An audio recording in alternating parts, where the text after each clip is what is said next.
Alors, on a dit précédemment que quand quelqu'un fait motzi et qu'il a du monde avec lui, il veut les acquitter de la bracha. Donc, imaginez un père de famille autour d'une table, par exemple, de Shabbat. Donc, lui fait la bracha et il rend motzi tous les autres. Ok. On a expliqué, si vous vous rappelez bien, que tant que le balabait il n'a pas mangé, si quelqu'un parle, il doit refaire la bracha. Si le balabait il a mangé et que quelqu'un a parlé, Bedi Avad, c'est quoi la halakha?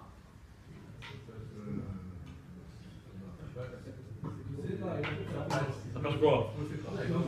Il ne refait pas la bracha. Très bien. Maintenant, si ce n'est pas le balabait qui a mangé, lui il a fait la bracha, quelqu'un d'autre a mangé, est-ce qu'il doit faire la bracha ou pas? Est-ce qu'il doit... Quelqu'un d'autre a mangé, pardon, et quelqu'un d'autre a parlé.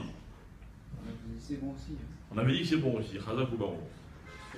Pourquoi je rappelle cette halakha? Parce qu'il faut quand même que je vous dise que normalement, les gens qui sont autour de la table et qui s'acquittent de la bracha de celui qui l'a fait pour tout le monde, n'ont pas le droit de manger tant que lui n'a pas mangé. Alors écoutez, chaque chose que je vais dire, c'est une halakha. C'est comment je fais le déroulé et après on explique. Le déroulé, c'est comme ça. Le balabait, il fait la bracha. Il attend que tout le monde réponde Amen. Une fois que tout le monde a répondu Amen, il coupe son pain et il le mange. Okay. Sauf s'il y en a qui n'ont pas concentré et qui ne disent pas Amen. Mais a priori, imaginons on est trois, moi je veux vous rendre quitte, je fais le motif, bon, vous allez répondre Amen parce que vous voulez être acquitté de la bracha. Bon, moi je suis censé attendre que vous ayez répondu Amen. Ensuite je mange, ensuite je distribue, chacun y mange. D'accord? Ça va donc dire comme ça que, normalement, si je veux vraiment vous acquitter de la bracha, il faut que je m'assure que vous ayez répondu Amen. Première halakha. Deuxième halakha, vous, ceux qui sont rendus quittes par celui qui fait la bracha, n'ont pas le droit, les khatrila, de manger, tant que celui qui a fait la bracha n'a pas mangé lui-même. D'accord? Sauf si chacun il a son pain. Si moi j'ai le droit, imaginez on est à table, chacun il a son petit pain, moi je fais la bracha, je peux rendre quitte tout le monde, et chacun il mange de son pain lui. D'accord? C'est pas parce que je vous ai rendu quitte de ma bracha que je dois vous donner de mon pain. D'accord? Mais on doit quand même attendre. Mais oui, on doit quand même attendre que celui qui a fait la bracha il mange. Non, mais non, justement, sauf dans ce cas. Si chacun a son petit pain. Hein? Si chacun a son petit pain, après Amen. Il fait la bracha, on dit Amen et on mange. Ah, maintenant, où j'en étais? Donc chacun a son petit pain, chacun fait sa bracha. Ah oui. Maintenant, le Shabbat. Non. Non, d'accord, c'est qu'on mange. Non, mais là, voilà, je suis Khadak. Maintenant, j'ai le droit de manger quand je veux, enfin dès qu'il a fait la bracha, même avant lui, si j'ai mon petit pain à moi. Ok? Maintenant, qu'en est-il de Shabbat? Shabbat, il faut les chel mishneh, il faut 2 pains. Pour avoir le droit de manger avant que lui ne mange, il faut que moi aussi j'ai 2 pains, les chel mishneh. D'accord? Un pour la Seudash. Pour la Seudash. Tous les repas de Shabbat. Ah, Ah, d'accord. Je croyais que c'était que pour les deux.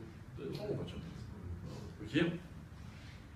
Excusez-moi, je vais vous demander, est-ce que quand on distribue le pain, il faut distribuer à chacun qu'avec ça? Vous allez y arriver. Par contre, moi j'ai encore une question. Est-ce qu'il faut être assis pour s'acquitter du motzi? C'est obligatoire ou pas? Non.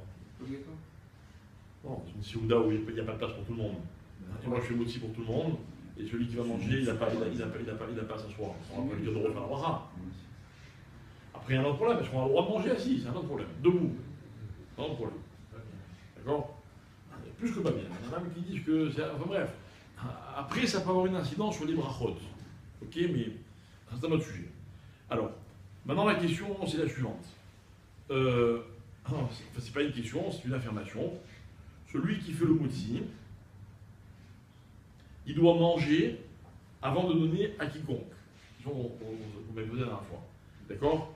Donc même quelqu'un, imaginez, il fait moitié, et devant lui, il y a son père, ou il y a sa mère, ou il y a le cadolador, ou qui vous voulez, c'est lui qui fait moitié, c'est comme ça que ça se passe. Ok? Lui mange, et après il donne aux autres.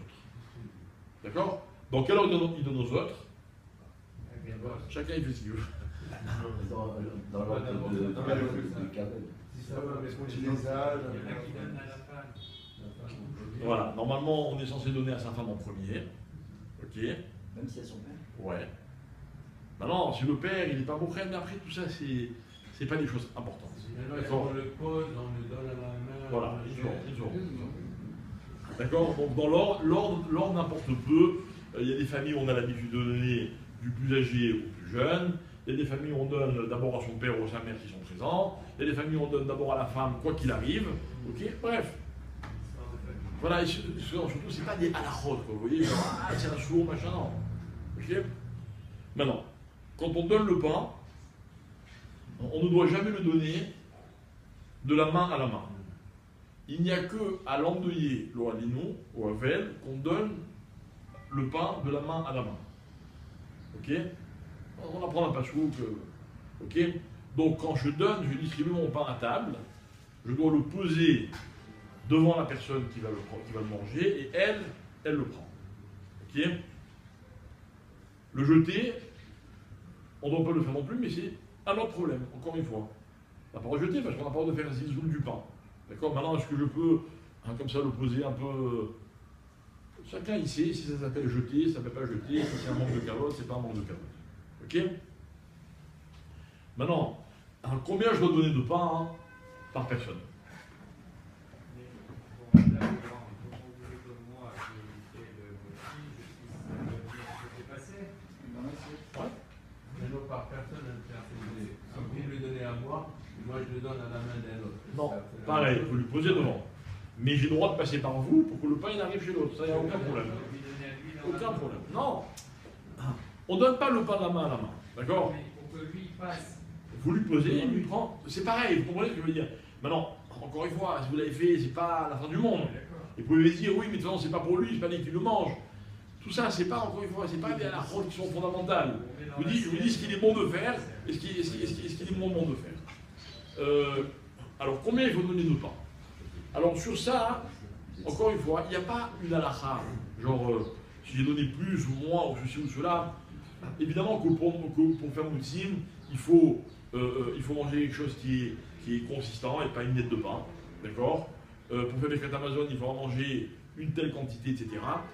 Il est possible qu'ils disent, quand on distribue le pain, il faut donner à chacun ce qu'il lui faut pour tout le repas. D'accord? Maintenant, si chez nous il y a 150 salades et qu'on va manger chacun une challah entière de pain, on ne va pas donner à chacun sa challah. Donc, encore une fois, il n'y a pas une halakha. Les charim disent qu'il faut donner ni trop peu, ni trop. Genre, ni trop peu, genre je suis radin, ni trop, genre l'autre 5 moutons, il lui faut un morceau énorme. Il faut donner quelque chose qui est normal, ni trop, ni pas assez. Vous voyez, comme dans la suite, ni trop vite, ni trop lent.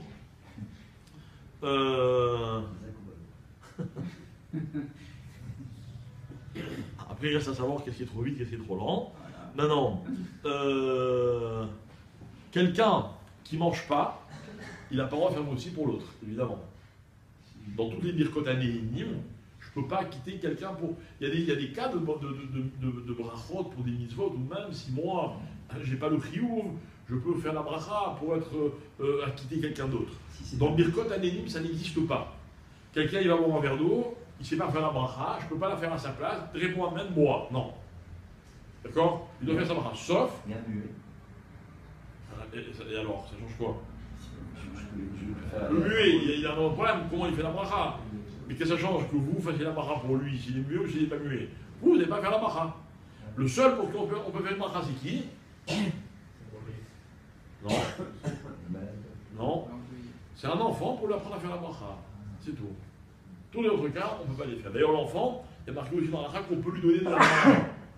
Un enfant qui n'est pas capable, un petit bébé, au début on lui tend, alors il s'est attrapé, mais si vous le mettez sur la table, il ne va pas savoir l'attraper ou sur sa chaise haute. Alors un enfant, c'est pas un problème de lui donner de la main à la main. Je dis ça pour, vous savez, parmi nous il y a des superstitieux, il y a donne pas la main à la main. marqué méfourage dans la halakha que un bébé, on peut lui donner dans la main. C'est bon? Merci de votre attention. Tala. Ça va les top.